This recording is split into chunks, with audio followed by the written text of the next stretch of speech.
मेरे प्यारे देशवासियों, नमस्कार। मन की बात यानी आपके साथ मिलने का एक शुभ अवसर और अपने परिवारजनों के साथ जब मिलते हैं तो वो कितना सुखद होता है, कितना संतोषदायी होता है। मन की बात के द्वारा आपसे मिलकर मैं यही अनुभूति करता हूँ। और आज तो हमारी साझा यात्रा का ये 108वां एपिसोड है। हमारे यहाँ 108 अंक का महत्व, उसकी पवित्रता एक गहन अध्ययन का विषय है। माला में 108 मन के, 108 बार जप, 108 दिव्य क्षेत्र, मंदिरों में 108 सीढ़ियां, 108 घंटियां। 108 का ये अंक असीम आस्था से जुड़ा हुआ है। इसलिए मन की बात का 108वां एपिसोड मेरे लिए और खास हो गया है। इन 108 एपिसोड्स में हमने जन भागीदारी के कितने ही उदाहरण देखे हैं, उनसे प्रेरणा पाई है। अब इस पड़ाव पर पहुंचने के बाद हमें नए सिरे से नई ऊर्जा के साथ और तेज गति से बढ़ने का संकल्प लेना है। और ये कितना सुखद संयोग है कि कल का सूर्योदय 2024 का प्रथम सूर्योदय होगा। हम वर्ष 2024 में प्रवेश कर चुके होंगे। आप सभी को 2024 की बहुत बहुत शुभकामनाएं।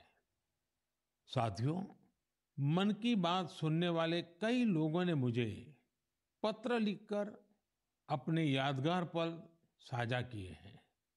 ये 140 करोड़ भारतीयों की ताकत है कि इस वर्ष हमारे देश ने कई विशेष उपलब्धियां हासिल की है। इसी साल नारी शक्ति वंदन अधिनियम पास हुआ, जिसकी प्रतीक्षा बरसों से थी। बहुत सारे लोगों ने पत्र लिखकर भारत के 5वीं सबसे बड़ी अर्थव्यवस्था बनने पर खुशी जाहिर की। अनेक लोगों ने मुझे G20 समिट की सफलता याद दिलाई। साथियों, आज भारत का कोना कोना आत्मविश्वास से भरा हुआ है। विकसित भारत की भावना से, आत्मनिर्भरता की भावना से ओतप्रोत है। 2024 में भी हमें इसी भावना और मोमेंटम को बनाए रखना है। दिवाली पर रिकॉर्ड कारोबार ने ये साबित किया कि हर भारतीय वोकल फॉर लोकल के मंत्र को महत्व दे रहा है। साथियों, आज भी कई लोग मुझे चंद्रयान 3 की सफलता को लेकर संदेश भेजते रहे हैं। मुझे विश्वास है कि मेरी तरह आप भी हमारे वैज्ञानिकों और विशेषकर महिला वैज्ञानिकों को लेकर गर्व का अनुभव करते होंगे। साथियों, जब नाटू नाटू को ऑस्कर मिला तो पूरा देश खुशी से झूम उठा। द एलिफेंट विस्परर्स को सम्मान की बात जब सुनी तो कौन खुश नहीं हुआ। इनके माध्यम से दुनिया ने भारत की क्रिएटिविटी को देखा और पर्यावरण के साथ हमारे जुड़ाव को समझा। इस साल स्पोर्ट्स में भी हमारे एथलीटों ने जबरदस्त प्रदर्शन किया। एशियन गेम्स में हमारे खिलाड़ियों ने 107 और एशियन पैरा गेम्स में 111 मेडल जीते। क्रिकेट वर्ल्ड कप में भारतीय खिलाड़ियों ने अपने प्रदर्शन से सबका दिल जीत लिया। अंडर 19 T20 वर्ल्ड कप में हमारी महिला क्रिकेट टीम की जीत बहुत प्रेरित करने वाली है। कई खेलों में खिलाड़ियों की उपलब्धियों ने देश का नाम बढ़ाया। अब 2024 में पेरिस ओलंपिक का आयोजन होगा, जिसके लिए पूरा देश अपने खिलाड़ियों का हौसला बढ़ा रहा है। साथियों, जब भी हमने मिलकर प्रयास किया, हमारे देश की विकास यात्रा पर बहुत सकारात्मक प्रभाव हुआ। हमने आजादी का अमृत महोत्सव और मेरी माटी मेरा देश ऐसे सफल अभियान का अनुभव किया। इसमें करोड़ों लोगों की भागीदारी के हम सब साक्षी हैं। 70,000 अमृत सरोवरों का निर्माण भी हमारी सामूहिक उपलब्धि है। साथियों, मेरा ये विश्वास रहा है कि जो देश इनोवेशन को महत्व नहीं देता, उसका विकास रुक जाता है। भारत का इनोवेशन हब बनना इस बात का प्रतीक है कि हम रुकने वाले नहीं हैं। 2015 में हम ग्लोबल इनोवेशन इंडेक्स में 81वें रैंक पर थे। आज हमारी रैंक 40 है। इस वर्ष भारत में फाइल होने वाले पेटेंट की संख्या ज्यादा रही, जिनमें करीब 60% डोमेस्टिक फर्म्स के थे। क्यूएस एशिया यूनिवर्सिटी रैंकिंग में इस बार सबसे अधिक संख्या में भारतीय यूनिवर्सिटी शामिल हुई है। अगर इन उपलब्धियों की लिस्ट बनाना शुरू करें तो ये कभी पूरी ही नहीं होगी। ये तो सिर्फ एक झलक है। भारत का सामर्थ्य कितना प्रभावी है। हमें देश की इन सफलताओं से, देश के लोगों की इन उपलब्धियों से प्रेरणा लेनी है, गर्व करना है, नए संकल्प लेने हैं। मैं एक बार फिर आप सबको 2024 की शुभकामनाएं देता हूं।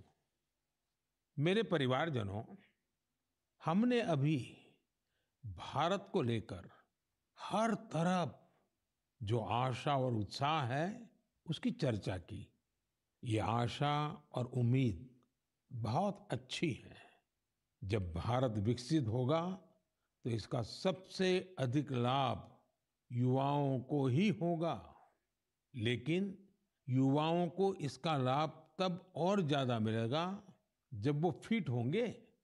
आजकल हम देखते हैं कि लाइफस्टाइल रिलेटेड डिसीज के बारे में कितनी बातें होती हैं। ये हम सभी के लिए, खासकर युवाओं के लिए ज्यादा चिंता की बात है। इस मन की बात के लिए मैंने आप सभी से फिट इंडिया से जुड़े इनपुट भेजने का आग्रह किया था। आप लोगों ने जो रिस्पांस दिया, उसने मुझे उत्साह से भर दिया है। नमो ऐप पर बड़ी संख्या में मुझे स्टार्टअप्स ने भी अपने सुझाव भेजे हैं। उन्होंने अपने कई तरह के अनूठे प्रयासों की चर्चा की है। साथियों, भारत के प्रयास से 2023 को इंटरनेशनल ईयर ऑफ मिलेट्स के रूप में मनाया गया। इससे इस क्षेत्र में काम करने वाले स्टार्टअप्स को बहुत सारे अवसर मिले। इनमें लखनऊ से शुरू हुए किरोज फूड्स, प्रयागराज के ग्रैंडमा मिलेट्स और न्यूट्रास्यूटिकल रिच ऑर्गेनिक इंडिया जैसे कई स्टार्टअप शामिल हैं। एल्पिनो हेल्थ फूड्स, अबोरियल और किरोज फूड से जुड़े युवा हेल्दी फूड के ऑप्शंस को लेकर नए नए इनोवेशन भी कर रहे हैं। बेंगलुरु के अनबॉक्स हेल्थ से जुड़े युवाओं ने ये भी बताया है कि कैसे वे लोगों को उनकी पसंदीदा डाइट चुनने में मदद कर रहे हैं। फिजिकल हेल्थ को लेकर दिलचस्पी जिस तरह से बढ़ रही है, उससे इस क्षेत्र से जुड़े कोचेस और ट्रेनर्स की डिमांड भी बढ़ रही है। जोगो टेक्नोलॉजी जैसे स्टार्टअप्स इस मांग को पूरा करने में मदद कर रहे हैं। साथियों, आज फिजिकल हेल्थ और वेलबींग की चर्चा तो खूब होती है, लेकिन इससे जुड़ा एक और बड़ा पहलू है मेंटल हेल्थ का। मुझे यह जानकर बहुत खुशी हुई है कि मुंबई के इन्फी हिल और योर दोस्त जैसे स्टार्टअप्स मेंटल हेल्थ और वेलबींग को इम्प्रूव करने के लिए काम कर रहे हैं। इतना ही नहीं, आज इसके लिए आर्टिफिशियल इंटेलिजेंस जैसी टेक्नोलॉजी का इस्तेमाल भी किया जा रहा है। साथियों, मैं यहाँ कुछ ही स्टार्टअप्स का नाम ले सकता हूँ क्योंकि लिस्ट बहुत लंबी है। मैं आप सभी से आग्रह करूंगा कि फिट इंडिया के सपने को साकार करने की दिशा में इनोवेटिव हेल्थ केयर स्टार्टअप्स के बारे में मुझे जरूर लिखते रहें। मैं आपके साथ फिजिकल और मेंटल हेल्थ के बारे में बात करने वाले जाने माने लोगों के अनुभव भी साझा करना चाहता हूँ। ये पहला मैसेज सदगुरु जग्गी वासुदेव जी का है। ये फिटनेस, विशेष रूप से फिटनेस ऑफ द माइंड यानी मानसिक स्वास्थ्य को लेकर अपने विचार साझा करेंगे। इस मन की बात में मन के स्वास्थ्य पर बात करना हमारा सौभाग्य है। Mental illnesses and how we keep our neurological system are very directly related. How alert, static-free and disturbance-free we keep our neurological system will decide how pleasant we feel within ourselves. What we call as peace, love, joy, blissfulness, agony, depression, ecstasy all have a chemical and neurological basis. Pharmacology is essentially trying to fix the chemical imbalance within the body by adding chemicals from outside. Mental illnesses are being managed this way. But we must realize that taking chemicals from outside in the form of medications is necessary when one is in extreme situation. Working for an internal mental health situation or working for an equanimous chemistry within ourselves, a chemistry of peacefulness, joyfulness, blissfulness, is something that has to be brought into every individual's life, into the cultural life of a society and the nations around the world and the entire humanity. It's very important we understand our mental health, our sanity is a fragile privilege. We must protect it, we must nurture it. For this, there are many levels of practices in the yogic system. Completely internalized processes that people can do as simple practices with which they can bring certain equanimity to their chemistry and certain calmness to their neurological system. The technologies of inner well-being is what we call as the yogic sciences. Let's make it happen. सामान्य तौर पर सदगुरु जी ऐसे ही बेहतरीन तरीके से अपनी बातों को सामने रखने के लिए जाने जाते हैं। आइए अब हम जानी मानी क्रिकेट खिलाड़ी हरमनप्रीत कौर जी को सुनते हैं। नमस्कार, मैं अपने देशवासियों को मन की बात के माध्यम से कुछ कहना चाहती हूँ। माननीय प्रधानमंत्री श्री नरेंद्र मोदी जी के फिट इंडिया की पहल मुझे अपने फिटनेस मंत्र आप सभी के साथ शेयर करने के लिए प्रोत्साहित किया है। आप सभी को मेरा पहला सजेशन यही है, one can not out train a bad diet. इसका अर्थ ये है, आप कब खाते हो और क्या खाते हो, इसके बारे में आपको बहुत सावधान रहना होगा। हाल ही में माननीय प्रधानमंत्री मोदी जी ने सभी को बाजरा खाने के लिए इनकरेज किया है, जो कि इम्यूनिटी बढ़ाता है और टिकाऊ खेती करने में सहायता करता है और पचाने में भी आसान है। रेगुलर एक्सरसाइज और 7 घंटे की पूरी नींद बॉडी के लिए बहुत ज़रूरी है और फिट रहने के लिए मदद करती है। इसके लिए बहुत डिसिप्लिन एंड कंसिस्टेंसी की ज़रूरत होगी। जब आपको इसका रिजल्ट मिलने लग जाएगा तो आप डेली खुद ही एक्सरसाइज करना स्टार्ट कर दोगे। मुझे आप सबसे बात करने और अपना फिटनेस मंत्र शेयर करने का अवसर देने के लिए माननीय प्रधानमंत्री जी का बहुत धन्यवाद। हरमनप्रीत जी जैसी प्रतिभाशाली खिलाड़ी की बातें निश्चित रूप से आप सभी को प्रेरित करेगी। आइए ग्रैंड मास्टर विश्वनाथन आनंद जी को सुने। हम सभी जानते हैं कि उनके खेल शतरंज के लिए मेंटल फिटनेस का कितना महत्व है। Namaste. I'm Vishwanathan Anand. You have seen me play chess, and very often I'm asked, what is your fitness routine? Now, chess requires a lot of focus and patience. So I do the following, which keeps me fit and agile. I do yoga 2 times a week. I do cardio 2 times a week. And 2 times a week, I focus on flexibility, stretching, weight training, and I tend to take 1 day off per week. All of these are very important for chess. You need to have the stamina to last 6 or 7 hours of intense mental effort, but you also need to be flexible to be able to sit comfortably, and the ability to regulate your breath to calm down is helpful when you want to focus on some problem, which is usually a chess game. My fitness tip to all Man Ki Baat listeners would be to keep calm and focus on the task at hand. The best fitness tip, for me, absolutely the most important fitness tip, is to get a good night's sleep. Do not start sleeping for 4 and 5 hours a night. I think 7 or 8 is an absolute minimum. So we should try as hard as possible to get a good night's sleep, because that is when the next day you're able to get through the day in calm fashion. You don't make impulsive decisions. You're in control of your emotions. For me, sleep is the most important fitness tip. आइए अब अक्षय कुमार जी को सुनते हैं। नमस्कार, मैं हूं अक्षय कुमार। सबसे पहले तो मैं हमारे आदरणीय प्रधानमंत्री जी का बहुत शुक्रिया करता हूं कि उनके मन की बात में मुझे भी अपने मन की बात आपको कह पाने का एक छोटा सा मौका मिला।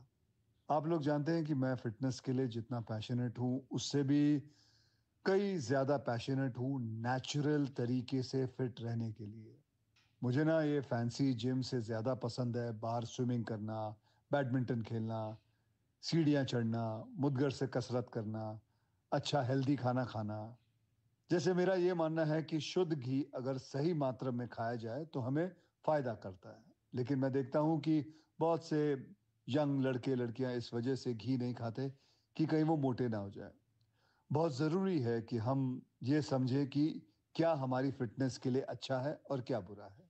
डॉक्टर्स की सलाह से आप अपना लाइफस्टाइल बदलो, ना कि किसी फिल्म स्टार की बॉडी देखकर। एक्टर स्क्रीन पे जैसे दिखते हैं वैसे तो कई बार होते भी नहीं है। कई तरह के फिल्टर और स्पेशल इफेक्ट्स यूज होते हैं और हम उसे देखकर अपने शरीर को बदलने के लिए गलत तरीके शॉर्टकट का इस्तेमाल करना शुरू कर देते हैं। आजकल इतने सारे लोग स्टेरॉइड लेकर ये 6 पैक 8 पैक इसके लिए चल पड़ते हैं। यार, ऐसे शॉर्टकट से बॉडी ऊपर से फूल जाती है लेकिन अंदर से खोखली रह जाती है। आप लोग याद रखिएगा कि shortcut can cut your life short. आपको शॉर्टकट नहीं, लॉन्ग लास्टिंग फिटनेस चाहिए। दोस्तों, फिटनेस एक तरह की तपस्या है, इंस्टेंट कॉफी या 2 मिनट का नूडल नहीं है। इस नए साल में अपने आप से वादा करो, नो केमिकल्स, नो शॉर्टकट, कसरत, योग, अच्छा खाना, वक्त पे सोना, थोड़ा मेडिटेशन और सबसे जरूरी, जैसे आप दिखते हो ना, उसे खुशी से एक्सेप्ट करो। आज के बाद फिल्टर वाली लाइफ नहीं, फिटर वाली लाइफ जियो। Take care. जय महाकाल। इस सेक्टर में कई और स्टार्टअप्स हैं, इसलिए मैंने सोचा कि एक युवा स्टार्टअप फाउंडर से भी चर्चा की जाए जो इस क्षेत्र में बेहतरीन काम कर रहे हैं। नमस्कार, मेरा नाम ऋषभ मल्होत्रा है और मैं बैंगलोर का रहने वाला हूं। मुझे ये जानकर बेहद खुशी हुई कि मन की बात में फिटनेस पर चर्चा हो रही है। मैं खुद फिटनेस की दुनिया से बिलोंग करता हूं और बैंगलोर में हमारा एक स्टार्टअप है जिसका नाम है तगड़ा रहो। हमारा स्टार्टअप भारत के पारंपरिक व्यायाम को आगे लाने के लिए बनाया गया है। भारत के पारंपरिक व्यायाम में एक बहुत ही अद्भुत व्यायाम है जो है गदा व्यायाम, और हमारा पूरा फोकस गदा और मुग्दर व्यायाम पर ही है। लोगों को जानकर आश्चर्य होता है कि आप गदा से सारी ट्रेनिंग कैसे कर लेते हैं। मैं ये बताना चाहूंगा कि गदा व्यायाम हजारों साल पुराना व्यायाम है और ये हजारों सालों से भारत में चलता आ रहा है। आपने इसे छोटे बड़े अखाड़ों में देखा होगा और हमारे स्टार्टअप के माध्यम से हम इसे एक आधुनिक फॉर्म में वापस लेके आए हैं। हमें पूरे देश से बहुत प्यार मिला है, बहुत अच्छा रिस्पांस मिला है। मन की बात के माध्यम से मैं ये बताना चाहूंगा कि इसके अलावा भी भारत में बहुत से ऐसे प्राचीन व्यायाम हैं, हेल्थ और फिटनेस से रिलेटेड विधि है जो हमें अपनानी चाहिए और दुनिया में आगे भी सिखानी चाहिए। मैं फिटनेस की दुनिया से हूं तो आपको एक पर्सनल टिप देना चाहूंगा। गदा व्यायाम से आप अपना बल, अपनी ताकत, अपना पोस्चर और अपनी ब्रीदिंग को भी ठीक कर सकते हैं। तो गदा व्यायाम को अपनाएं और इसे आगे बढ़ाएं। जय हिंद। साथियों, हर किसी ने अपने विचार रखे हैं, लेकिन सबका एक ही मंत्र है, हेल्दी रहें, फिट रहें। 2024 की शुरुआत करने के लिए आपके पास अपनी फिटनेस से बड़ा संकल्प और क्या होगा। मेरे परिवारजनों, कुछ दिन पहले काशी में एक एक्सपेरिमेंट हुआ था जिसे मैं मन की बात के श्रोताओं को जरूर बताना चाहता हूं। आप जानते हैं कि काशी तमिल संगमम में हिस्सा लेने के लिए हजारों लोग तमिलनाडु से काशी पहुंचे थे। वहां मैंने उन लोगों से संवाद के लिए artificial intelligence AI tool Bhashini का सार्वजनिक रूप से पहली बार उपयोग किया। मैं मंच से हिंदी में संबोधन कर रहा था, लेकिन एआई टूल भाषिणी की वजह से वहां मौजूद तमिलनाडु के लोगों को मेरा वही संबोधन उसी समय तमिल भाषा में सुनाई दे रहा था। काशी तमिल संगमम में आए लोग इस प्रयोग से बहुत उत्साहित दिखे। वो दिन दूर नहीं जब किसी एक भाषा में संबोधन हुआ करेगा और जनता रियल टाइम में उसी भाषण को अपनी भाषा में सुना करेगी। ऐसा ही फिल्मों के साथ भी होगा।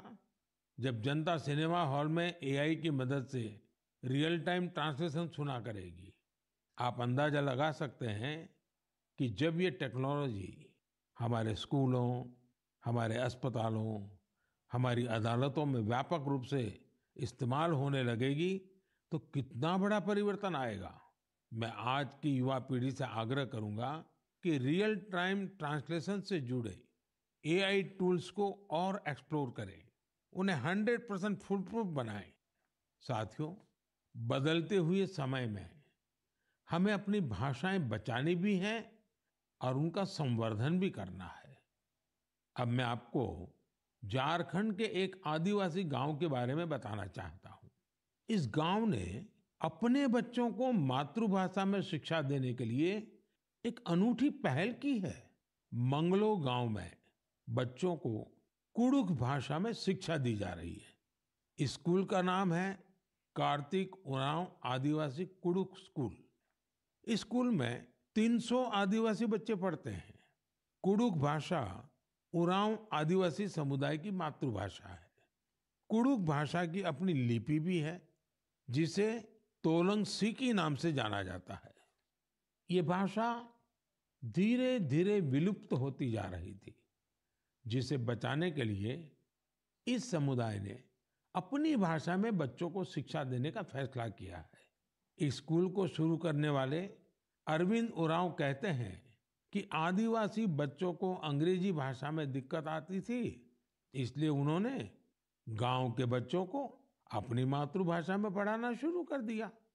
उनके इस प्रयास से बेहतर परिणाम मिलने लगे तो गांव वाले भी उनके साथ जुड़ गए।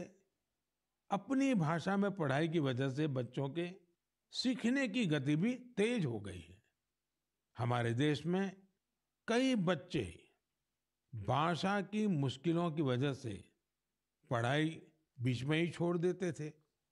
ऐसी परेशानियों को दूर करने में नई राष्ट्रीय शिक्षा नीति से भी मदद मिल रही है। हमारा प्रयास है कि भाषा किसी भी बच्चे की शिक्षा और प्रगति में बाधा नहीं बननी चाहिए। साथियों, हमारी भारत भूमि को हर कालखंड में देश की विलक्षण बेटियों ने गौरव से भर दिया है। सावित्रीबाई फुले जी और रानी वेलु नाचियार जी देश की ऐसी ही दो विभूतियां हैं। उनका व्यक्तित्व ऐसे प्रकाश स्तंभ की तरह है जो हर युग में नारी शक्ति को आगे बढ़ाने का मार्ग दिखाता रहेगा। आज से कुछ ही दिनों बाद 3 जनवरी को हम सभी इन दोनों की जन्म जयंती मनाएंगे। सावित्रीबाई फुले जी का नाम आते ही सबसे पहले शिक्षा और समाज सुधार के क्षेत्र में उनका योगदान हमारे सामने आता है। वे हमेशा महिलाओं और वंचितों की शिक्षा के लिए जोरदार तरीके से आवाज उठाती रही। वे अपने समय से बहुत आगे थी और उन गलत प्रथाओं के विरोध में हमेशा मुखर रही। शिक्षा से समाज के सशक्तिकरण पर उनका गहरा विश्वास था। महात्मा फुले जी के साथ मिलकर उन्होंने बेटियों के लिए कई स्कूल शुरू किए। उनकी कविताएं लोगों में जागरूकता बढ़ाने और आत्मविश्वास भरने वाली होती थी। लोगों से हमेशा उनका यह आग्रह रहा कि वे जरूरत में एक दूसरे की मदद करें और प्रकृति के साथ भी समरसता से रहें। वे कितनी दयालु थी, इसे शब्दों में नहीं समेटा जा सकता। जब महाराष्ट्र में अकाल पड़ा तो सावित्रीबाई और महात्मा फुले ने जरूरतमंदों की मदद के लिए अपने घरों के दरवाजे खोल दिए। सामाजिक न्याय का ऐसा उदाहरण विरले ही देखने को मिलता है। जब वहां प्लेग का भय व्याप्त था तो उन्होंने खुद को लोगों की सेवा में झोंक दिया। इस दौरान वे खुद इस बीमारी की चपेट में आ गई। मानवता को समर्पित उनका जीवन आज भी हम सभी को प्रेरित कर रहा है।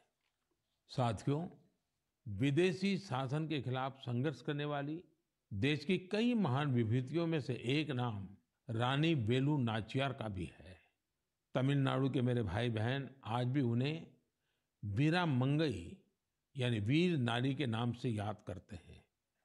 अंग्रेजों के खिलाफ रानी वेलु नाचियार जिस बहादुरी से लड़ी और जो पराक्रम दिखाया वो बहुत ही प्रेरित करने वाला है। अंग्रेजों ने शिवगंगा साम्राज्य पर हमले के दौरान उनके पति की हत्या कर दी थी, जो वहां के राजा थे। रानी वेलु नाचियार और उनकी बेटी किसी तरह दुश्मनों से बच निकली थी। वे संगठन बनाने और मरूद ब्रदर्स यानी अपने कमांडरों के साथ सेना तैयार करने में कई सालों तक जुटी रही। उन्होंने पूरी तैयारी के साथ अंग्रेजों के खिलाफ युद्ध शुरू किया और बहुत ही हिम्मत और संकल्प शक्ति के साथ लड़ाई लड़ी। रानी वेलु नाचियार का नाम उन लोगों में शामिल है जिन्होंने अपनी सेना में पहली बार ऑल विमेन ग्रुप बनाया था। मैं इन दोनों वीरांगनाओं को श्रद्धा सुमन अर्पित करता हूं। मेरे परिवारजनों, गुजरात में डायरा की परंपरा है। रात भर हजारों लोग डायरा में शामिल होकर के मनोरंजन के साथ ज्ञान को अर्जित करते हैं। इस डायरा में लोक संगीत, लोक साहित्य और हास्य की त्रिवेणी हर किसी के मन को आनंद से भर देती है। इस डायरा के एक प्रसिद्ध कलाकार हैं भाई जगदीश त्रिवेदी जी। हास्य कलाकार के रूप में भाई जगदीश त्रिवेदी जी ने 30 साल से भी ज्यादा समय से अपना प्रभाव जमा रखा है। हाल ही में भाई जगदीश त्रिवेदी जी का मुझे एक पत्र मिला और साथ में उन्होंने अपनी एक किताब भी भेजी है। किताब का नाम है social audit of social service. एक किताब बड़ी अनूठी है। इसमें हिसाब किताब है। ये किताब एक तरह की बैलेंस शीट है। पिछले 6 सालों में भाई जगदीश त्रिवेदी जी को किस किस कार्यक्रम से कितनी आय हुई और वो कहाँ कहाँ खर्च हुआ, इसका पूरा लेखा जोखा किताब में है। ये बैलेंस शीट इसलिए अनोखी है क्योंकि उन्होंने अपनी पूरी आय एक एक रुपया समाज के लिए, स्कूल, हॉस्पिटल, लाइब्रेरी, दिव्यांगजनों से जुड़ी संस्थाओं, समाज सेवा में खर्च कर दिया। पूरे 6 साल का हिसाब है।